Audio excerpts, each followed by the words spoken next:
peuple de Côte d'Ivoire a fait un choix. Au-delà de ma personne, les Ivoiriens, dans leur grande majorité, ont fait le choix de la démocratie, le choix de la paix, le choix de la stabilité. Ils ont fait ce choix en dépit de toutes les entraves à l'expression de leur liberté et de leur droit de vote.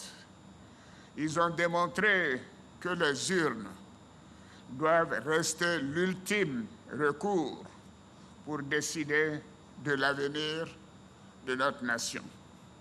C'est pourquoi je suis animé aujourd'hui d'un sentiment de fierté et de reconnaissance pour la confiance qui m'a été renouvelée. Je salue tous les électeurs qui ont accompli leur devoir civique, malgré les obstacles auxquels ils ont eu à faire face. Je tiens à remercier tout particulièrement mes concitoyens qui ont porté leur choix sur ma personne afin de poursuivre notre marche vers une Côte d'Ivoire plus prospère et plus solidaire. Je veux remercier également toutes les personnalités et toutes les personnes qui ont travaillé à rendre possible cette élection. Je pense notamment au gouvernement dirigé par le dynamique Premier ministre Ahmed Bakayoko et à toutes les institutions de la République qui ont assumé leur rôle avec responsabilité. À cet instant de mon adresse, j'ai une pensée toute particulière pour celui que j'aurais tant souhaité voir à ma place aujourd'hui. Oui, mon fils, fait le Premier ministre Amadou Gon Coulibaly, candidat désigné le 12 mars 2020 par le RHDP pour l'élection présidentielle du 31 octobre 2020. Merci, maman Fatoumata Amadou Gon, d'être parmi nous aujourd'hui. J'ai également une pensée pour mon jeune frère, fait le ministre de l'Administration du Territoire et de la Décentralisation, M. Sidiki Diakité, un grand serviteur de l'État.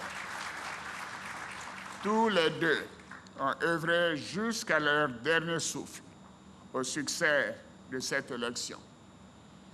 Excellences, honorables invités, Mesdames et Messieurs, mes chers compatriotes, les défis qui nous attendent sont nombreux.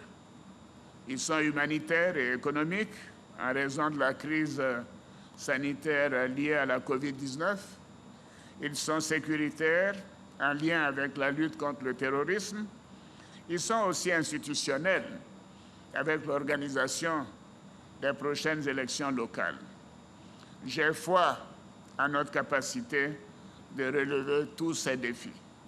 Nous devons travailler sans relâche dans le respect de la Constitution, des lois de la République, ainsi que dans le respect de nos institutions, dans l'intérêt de nos compatriotes qui aspirent à vivre en paix. Comme le disait le père de la nation, le président Félix Houphouët-Boigny, et je cite, « Dans cette Côte d'Ivoire où est si vive la conscience de la responsabilité de génération en génération, la fierté veut que chacun de nous laisse à la génération future davantage qu'il n'a reçu. Pour ma part, je renouvelle mon ambition de construire avec tous mes compatriotes, sans exclusion, une Côte d'Ivoire plus solidaire pour un avenir meilleur pour tous les Ivoiriens. Vive la République, vive la Côte d'Ivoire.